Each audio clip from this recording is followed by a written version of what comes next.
afternoon.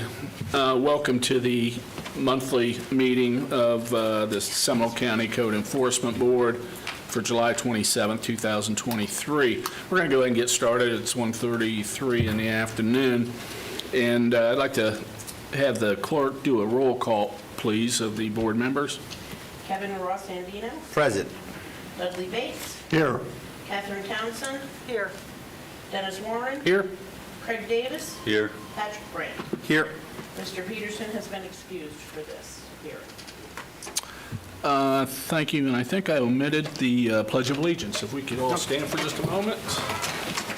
And I will start. I pledge allegiance to the flag of the United States of America and to the republic for which it stands, one nation under God, indivisible, with liberty and justice for all. Thank you. And if you're going to testify today, if you have a case, if you can remain standing with your right hand raised so you can get sworn in. Do you swear affirm the testimony you're about to give us the truth? Thank you. Thank you. Normally, this time I try to revise the agenda so we can take the respondents that are in attendance in order first, but we only have 2 respondents here today, and we'll just go in the order that the agenda is already laid out, if everybody's okay with that. Which brings us to our first case, and actually I should say first respondent because there's 3 cases associated with the respondent and the address, and that'll be case number 23. We'll have the code enforcement officer present them one at a time and then deal with them afterwards. The first case is going to be 23-26 CEB, Scott E. Bennett, 1493 Devaney Court, Geneva, Florida, 32732. The next case at the same address, same respondent, is case number 23-27 CEB, and followed by 23-28 CEB. Officer Hill, it is your case to present. And if you, I'm sorry, Mr. Bennett, if you could have a seat over here. Yes, sir. And the way that's going to work is the code enforcement officer will present their case. In this case, there's 3 cases. We're just going to let her go ahead and present all 3 of those, and you'll have an opportunity to speak to each one of those 3 after she's through. And I would ask you to direct the comments to the board members here to my right. So, Officer Hill, whenever you're ready. Good afternoon, Officer Hill, Seminole County Sheriff's Office Code Enforcement East Region. I'm submitting a copy of my PowerPoint to the clerk as Exhibit 1. This is case 2326 EEB, respondent Scott E. Bennett, located at 1493 Devaney Court in Geneva, Florida. Violation charge of Seminole County Code, Chapter 95, Section 95.4 is defined in 95.3B, uncultivated vegetation. My initial inspection was February 2nd, 2023, with notice to respondent on February 7th and April 13th, with compliance dates of March 15th and May 14th, with multiple follow-up inspections, including yesterday. The results of my inspection is the violation of the uncultivated vegetation remains on the subject property. These photos were taken on my initial inspection on February 2nd, 2023. Photos were taken on March 27th, 2023. These photos were taken May 17th, 2023. These photos were taken on the day of posting on June 30th, 2023. This is my posting on the same date for this hearing. These photos were taken yesterday. Based on the testimony and evidence presented in case number 2326 CEB, it is determined that the respondent, Scott E. Bennett, is the owner of record located at 1493 Devaney Court, located in Seminole County, is determined by property appraisal records, in possession or control of the property, and is in violation of Seminole County Code, Chapter 95, Section 95.4 is defined in 95.3B. It is further recommended the Code Enforcement Board issue an order for the respondent to correct the violation on or before midnight of August 27th, 2023. In order to correct the violation, the respondent must remove all the uncultivated vegetation in excess of 8 inches in height from the subject property. The respondent does not comply with the order, a fine of $50 will be imposed for each day the violation continues or is repeated after compliance. This concludes my presentation. Thank you. Any questions for Officer Hill on this particular case? Ms. Actually, I Townsend? do have one. Would you go back to your slide? What was the date of your first visit? February 2nd. Thank you. No other questions? Seeing no other questions, go on to the second case on the same respondent.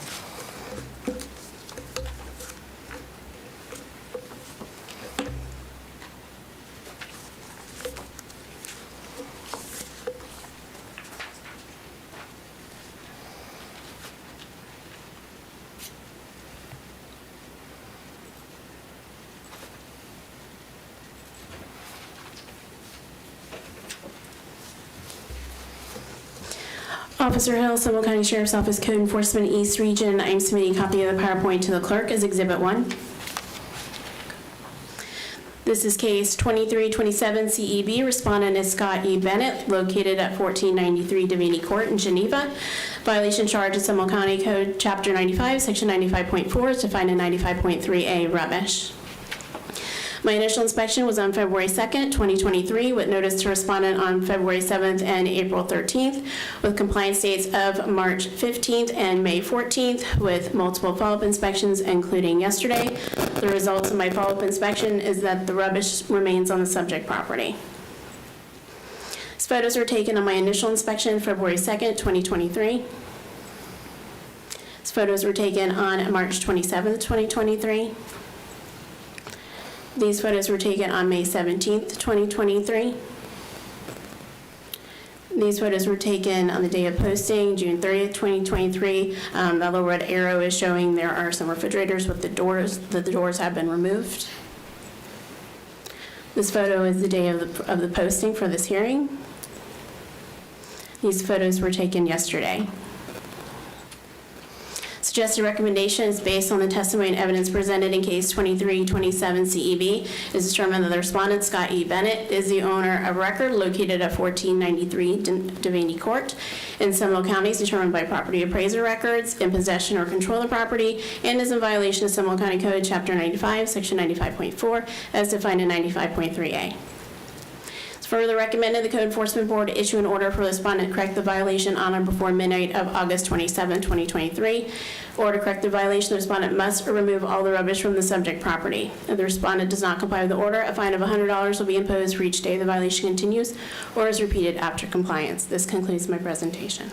Thank you. Any questions on that one for Officer Hill? Seeing none, Officer Hill, if you could do the third one, please.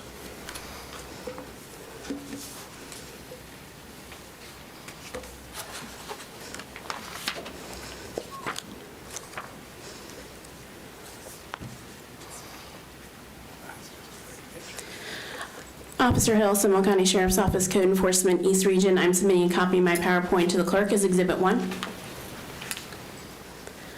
This is case 2328 CEB. Respondent Scott E. Bennett, located at 1493 Devaney Court in Geneva. Violation charge is Seminole County Land Development Code, Chapter 30, Part 6, Section 30.102. Use is permitted. Occupying a camper is not a permitted use in an A5 zoning district. My initial inspection was February 2nd, 2023, with notice to respondent on February 7th and April 13th, with compliance dates of March 15th and May 14th, with multiple follow-up inspections, including yesterday. Results of the follow-up inspections, the violation of occupying a camper remains on the subject property. This photo was taken on my initial inspection on February 2nd, 2023. This photo was taken on March 27th, 2023. This photo was taken on May 17th, 2023. These photos were taken on the day of posting, June 30th, 2023. This photo was taken yesterday. Suggested recommendation based on the testimony and evidence presented in case 2328 CEB. It is determined that the respondent, Scott E. Bennett, is the owner of record located at 1493 in Devaney Court in Seminole County, as determined by property appraiser records, in possession or control of the property, and is in violation of Seminole County Land Development Code, Chapter 30, Part 6, Section 30.102, uses permitted. It's further recommended the Code Enforcement Board issue an order to correct the violation on or before midnight of August 27, 2023. In order to correct the violation, the respondent must cease and desist from occupying the camper. If the respondent does not comply with the order, a fine of $100 will be imposed for each day the violation continues or is repeated after compliance. This concludes my presentation. Thank you. Any questions for Officer Hill on this one? Yes, sir. Officer Hill, just confirming that on this last one, that you did confirm that someone is still living in the, I didn't see any warm bodies around those pictures, so. Normally, when I do inspection, nobody is around, but I have had a couple of conversations with Mr. Bennett. He informed me that the mobile home that is on that property is not livable due to the last hurricane, and he is living in the camper. We had a deputy that responded out last month to try to make contact with Mr. Bennett on another issue, and he even stated in his call screen that the mobile home did not look livable and that there was somebody in the camper. Very well, thank you. Thank you. So is the violation the camper being on the property or the fact that he's living in it? Living in it. Okay, just wanted to clarify. Any other questions for Officer Hill? Okay, Mr. Bennett, we just had her present all three cases, so you're here to address each one of those. I'm going to call the first one the uncultivated vegetation, the other one the rubbish, and the other one the occupied camper. Those are the three issues. We're going to make determinations on those three separately after we hear from you, unless anyone has any questions. So if you want to share with us whatever you like, the floor is yours, and we're here on those three issues. On the issue of the uncultivated vegetation, it is not completely knocked down, but I have been working at getting it shaved down. I don't own a large mower or anything like that. I have to do it by hand. I did have a friend come over with the lawnmower and help me with the smaller vegetation in the yard. But it is not complete, but I am continue working on it. The rubbish, the issue of the rubbish is mostly gone. All the refrigerators have been taken away. All that remains is just the small trailer with a few items on it. It's a pull-behind trailer. You know, I don't know how that's considered rubbish. It's actually a trailer, you know, that can be pulled. So I don't know why I can't have that with some things on it on the property. And as far as the camper goes, like I told Miss Hill here that after the last hurricane, my trailer is practically unlivable, and so yeah, I was staying in the camper for that. That was my only option at the moment. So I mean, I guess technically I'm guilty or whatever of all these things, but I am working on them. And the only thing I can really ask is for a little more time and understanding, as I am trying to clear out the vegetation and the rubbish. And as far as the living situation goes, well, I'm searching for somewhere else to go at the moment. But I really don't have anywhere to go. And that's really all I have to say. Thank you. Any questions for the respondent or the, yes, Ms. Townsend? The code enforcement officer is asking for you to be in compliance by August 27th. About how long do you think it would take you to get into compliance? I'm not sure exactly. August 27th, I didn't realize I was given another 30 days from now.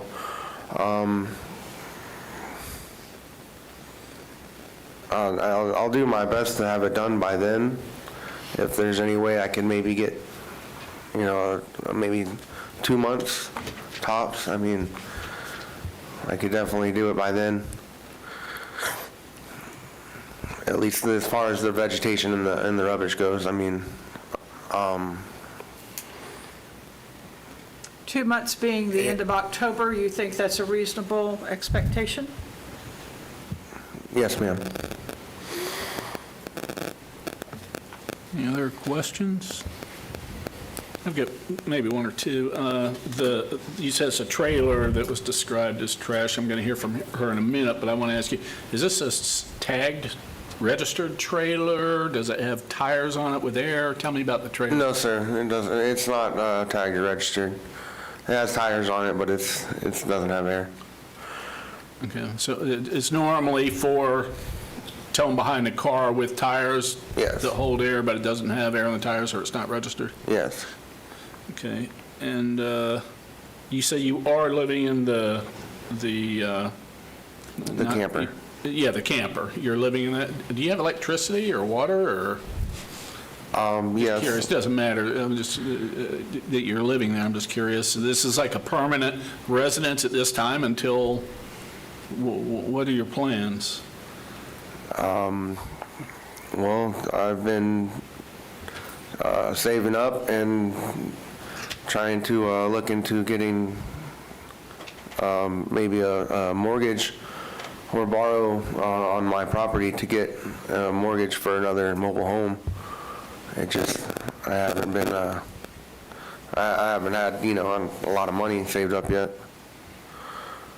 Okay, but you realize that you're asking for 2 months, and you feel you can get this stuff taken care of, I guess, within 2 months, right? As far as that, and probably not. I can get the property cleaned up, but I don't know if I'll be able to remain residing there. Officer Hill, what does he have to do to the camper? He knows the cleanup stuff.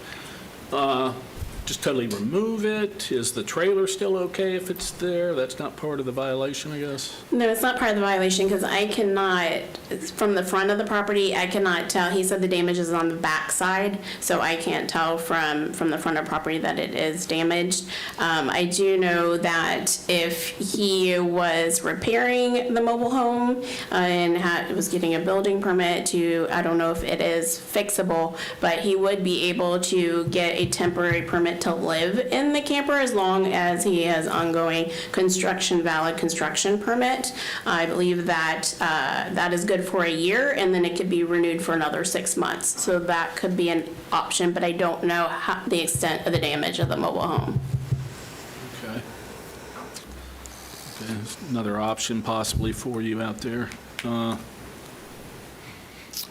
Any other questions, comments from the board? Anything else you want to add before we go through these one at a time? Mr. Bennett, anything you'd like to add? No, sir. Okay. Mr. Chairman, I'd like to, before doing a motion, make a recommendation so that we can kind of consider what would be the right motion. I personally don't have a problem giving additional time and being flexible in terms of living, right? We don't want anybody to be homeless. That's not our job here, but at the same time, we got to have compliance, and it seems like Officer Hill made some suggestions that could be done within 60 days to get a more permanent thing if you need to live there. And so I'm okay with any kind of motion that says give him 60 days to figure out the living situation and do what he needs to get it extended. But, you know, in terms of the vegetation, this has been going on since February, and we're now trying to fix it in August. I have a little less flexibility. This is my personal opinion on that, so I don't think that they're all the same. And so I would just, for purpose of considering a motion, I do think we need to treat them separately and stuff like that. The three issues, because they're not one bag of goods that should be kind of packaged together. Thank you. Okay. Well, let's start with the first one, the uncultivated vegetation. This is case number 23-26 CEB. The recommendation was, or is, comply by August 27th or a $50 a day fine.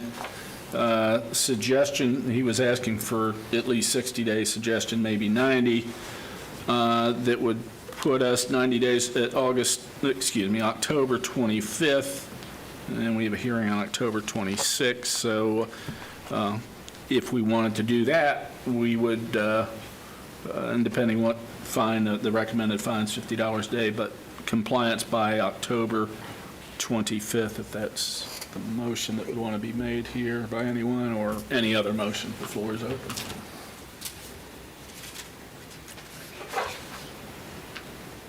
I'll be happy to make the motion. I would move that we give him 60 days for this violation Okay? with the fines Yeah. suggested by Officer Hill. Okay. I'm sorry, and I got confused on the... That's right, yeah. So on the vegetation, the first case, I move that we accept the fine suggested by Officer Hill, but moving the date to the end of September as opposed to August. Okay. So we're saying September instead of October? Yes. Okay. For the rubbish, I mean, for the vegetation. Yeah, that was my confusion. So September, we have a meeting on September 28th, or do you want to go to the last date? Calendar 8 was probably the 31st. I think it was 31 days in September. Yeah, I think we go to the end of September, and if Okay. he's not in compliance, we can deal with it in October if necessary. Okay. I'll second that. Okay. We have a motion to accept staff's recommendation as far as the fine of $50 a day, however, extending the compliance date to September 31st. Is it 31 days? 30th. September 30th of 2023. Any other discussion? All in favor of that motion, say aye. Aye. Opposed? Okay, first case, you've got to the end of September 30th to get the grass cut and whatever else is included in that. The officer, he'll be able to help you there if you're confused. Second case is described as a rubbish, which includes the trailer and whatever else might be under that category. And again, the code's recommendations by August 27th are a $100 a day fine. It was suggested maybe the end of September, maybe. Officer Hill's trying to get right. Oh, I'm sorry, go ahead. That's okay. I just wanted to clarify, the trailer is not the rubbish, it's what's on the trailer is the rubbish. So he can have his open trailer there, Okay. he just can't have the rubbish in the trailer. You understand? Yes, sir. Yes, ma'am. That helps, right? Yes, absolutely. Okay. Sir Chairman, I would make the same motion that I did for the first issue. Okay, same motion. Now, the recommended fine on this one was $100 a day. Did you want to, the first one was $50 a day is what the motion that passed was. Right, so staff's recommendation as to the fine and end of September for the period to comply. Okay. The motion on the floor for Mr. Ross is compliance date, move that to September 30th, or $100 per day fine. Any other discussion? Mr. Bates? Second. Second, Mr. Bates. Any further discussion? All in favor, say aye. Aye. Opposed? Nay. Have one nay, Ms. Townsend. The last of the three is the occupied camper. And the staff's recommendation is by August 27th, or $100 per day fine. Mr. Ross suggested maybe 90 days on that one. That would bring us to October 25th. Or we could just say October, so I'll make the motion. I motion that we accept the staff's recommendation for the fine, extend the period of compliance to October 31st to give them the full month to come into compliance or get alternatives in place. So that's the motion, just extending the compliance date to October 31st, or $100 a day fine. I'll second that. Second by Ms. Townsend. Any other discussion? All in favor, say aye. Aye. Opposed? So the motion carries unanimously. So that's what we've done. Get another option with the trailer, maybe if you can get the permit. It's just an option that's out there. Clean the little trailer off, it sounds like, and just make sure you communicate with Officer Hill, and she'll tell you when you're good, just make sure. And that's where we're at. Okay, thank you. Thank you for coming in. We appreciate that. Moves us to the only other respondent. There's one case, which is 2329 CEB, Ryan M. Crusoe, 801 Rich B. Drive, Altamont Springs, 32714. This looks like Officer Navarro's case.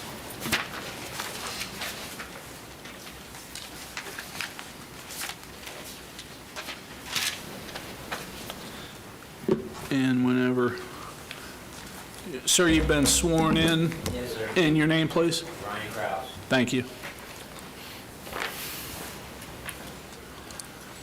Whenever you're ready, sir. Thank you. Officer Bavaro, Seminole County Sheriff's Office Code Enforcement. For the record, I'll be submitting a copy of this PowerPoint presentation to the clerk as Exhibit 1. This is case 2329 CEB, Ryan M. Krauso. It's located at 801 Richby Drive. Violation charge of Seminole County Code, Chapter 95, Section 95.4. It's defined in 95.3A, which is rubbish. Initial inspection for this case was on 1/17/23. Notice was issued on 2/16/23. Follow-up in compliance date of 3/6/23. Most recent inspections as of 7/13 and 7/26 revealed that the violation had been corrected. Images you're about to see accurately depict the violations on the dates in which they were taken. This one on 2/2/23 depicting the rubbish. Another one on 3/7/23. And then on 5/5/23, actually a little bit before that, I spoke to Ryan. He got I believe it was because he got a letter from me stating that we had filed this case for a hearing. So he called me back. We discussed the issues out there. I was going to be off until May 4th. We were going to get together on May 4th or 5th to walk the property and look at the rubbish issues. So I went out to the property and met with another subject who identified himself as Ryan. He went into the house and I believe spoke to the girlfriend and said that take notes on Ryan's behalf and to go examine the property with me. So we went out there. It was for the most part cleaned up. There was like a lawnmower broke in there. I think there was a little bit of wood debris. Minor issues needed to be corrected. So we followed up, did another inspection on 6/1. The door was there. There was a fence panel, as you see on the left, was there. But again, another image in the middle. It was for the most part cleaned up. And then on 7/13, when I posted the property, we didn't observe any rubbish. And then again on 7/26, when I went out there yesterday, we didn't observe any rubbish. So I'm looking for a no fine standing order in this case. So based on the testimony presented in case 2329, CEB is determined that the respondent is the owner of record of the property located at 801 Richby Drive, in possession and control of the property, and was in violation of Seminole County Code, Chapter 95, Section 95.4, as defined in 95.3A. I request the Code Enforcement Board issue an order for the respondent to refrain from repeating the violation after August, on or before August 10th, 2023, or a fine of $50 a day be imposed. That concludes my presentation. Thank you. So what we have here is in compliance, and Officer Bavaro is just looking for an order finding that it was out of compliance, and any violations after that date would be at $50 a day. Correct. Okay. So that's where we're at on this. Any questions for Officer Bavaro? No. Well, if I followed you right, you went out there and somebody else came and identified it as him? Correct. Also, do you have I don't know if you have a friend or somebody who lives there who's also named Ryan? Yes, I do. Yeah. So there's two Ryans. He's the property owner. I met with the other Ryan. Gotcha. Yeah. Okay. Okay. So that's where we're at. Sir, Mr. Crusoe, this is your Kraus. opportunity. It's Kraus. Crap, I'm sorry. Yeah, well, I just, basically, I'm here because I don't know why. I work 2 jobs. I do repair work on old pieces of furniture and things like that to resell. You know, I'm just trying to make a living here, trying to do what I need to do. There have been times where some things have been in the yard that shouldn't have been, and I stayed a little longer because you got to call in the county to have them pick up your stuff, you know, bigger appliances or whatever. But as far as I know that he said I'm in compliance. So if I have another violation, which I will not try not to have one, but if I do, it'll be $50 a day after that violation if it's not completed. Is that what we're saying? It kicks in automatically, so it's not like you're going to be noticed and come here and do. No, I understand, but if I get a violation, I'll know I need to clean it up within 24 hours, or else I'll start getting a fine, yeah. Yeah, once there's a violation, I believe, you're, So the process would be if we were to get a complaint or do a proactive inspection and we observed rubbish, we immediately file an affidavit with the clerk saying that you're in repeat violation and you get a letter. Now, however long that letter takes to get to you, or if you get that mail, the fine would be accruing once the day we observe it. Okay. So it'd be essential So for I'll you get to a phone keep this call, or I'll in. get some kind of notice, more than 7-day notice, I'm assuming. Legally, we're required to send you a letter informing you, and then send an affidavit to the clerk informing Same the day. clerk to schedule a hearing. But once we observe it, if it takes a day or 2 or 3 for the mail to get to you, the fine is accruing during that time. Okay. just try not to get in that situation. Right. If I that understand. happens, and you end up on this agenda list again, Right. there's big letters on top of that case. At that point, it says repeat violation, and then the Right. fines get bigger and all that kind of. That's when I'll know, but how do I can just call him and let him know that, hey, it's the thing you were talking about is gone. 2 hours later, it's gone. Then I won't be in violation after that, right? So then I won't recur the $50. Can I contact them immediately It would instead be of waiting essential 2 for you hours, to 2 have- days of mail? Do you have my phone number? Yes, sir. Okay, I would keep that in your back pocket just in case. All right. My suggestion is don't put yourself in a situation where Oh, you have to understood, make a sir. call and say Understood. it's gone. Just, That's understood. yeah, okay. Mr. Any- Kraus, can you confirm that that is the proper spelling of your name? It's proper, it's the ends in O, so pronounced Kraus. Understood. Thank you. And for the board's pleasure, we have had several cases back in 2018, 19, another one in 19, another one in 21, another one in 23. So that's why we're kind of coming for this order, Oh, I see. so we can stop this trend. Any other questions, comments? No. Okay, so the recommendation is to find that there was a violation, and any violations from August 10th forward to be at $50 a day. I motion to accept the staff's recommendation. Second. Motion by Mr. Ross, second by Mr. Bates, to accept staff's recommendation as presented. All in favor, say aye. Aye. Opposed? Motion carries. So that's where we're at. Mr. Kraus, thank you for coming in. Thank you, have a great day. Appreciate that. There's one more case that has come into compliance according to the agenda, so we won't have to hear that. And let me back up to what I should have started with today. Welcome, Mr. Davis. We have a new board member. I'm so sorry. It's not the first time I've done that. I sat next to him, he forgot me. Yeah. I was hoping he forgot that already, but no. But anyway, welcome. Thanks for being here. Anything you'd like to say about yourself? How'd you get on here? Just No, I'm just happy to be here. yeah. Well, thanks. Thank you. It's good to have you a part of it. My apologies once again. Okay. Anything else? Let me see. Make sure I'm not missing nothing. Anything, any old business? I just wanted to let you guys know, we'll be doing the election of officers at next month's hearing. Okay. Hopefully, we'll have everybody here. Okay. So, in speaking with Ms. Brown, said, all right, we'll push that back Okay. until August. I guess we still have one vacancy. We have One Mr. vacancy. Peterson, who's just not here today, but then we also have a Right. vacancy? From Ms. Hames, Okay, okay, her position. okay. So, All right. And Commissioner Herr, Mr. Davis, whose slot appointed did he take? Commissioner Herr. Okay. And what slot, do you remember? I'm just curious. Oh, Which district? Patton, maybe? No, who Oh, left? yes, it was Ms. Patton's Okay. position. All right. Well, again, welcome, sir. So what officers do we have other than the chair? Just, you said officers. Vice Chair. Oh, okay. Vice Chair. Okay, it's like, it's only 5 people, I didn't think there was a... I'll be the treasurer. We've already got a secretary. So a motion to adjourn, is that what we need? I moved, since I've So been running my mouth all day, I'll move to adjourn. Motion by Mr. Ross, second by Mr. Bates. All in favor, say aye. Aye. Aye. Aye. Okay, we are adjourned. Thank you. We have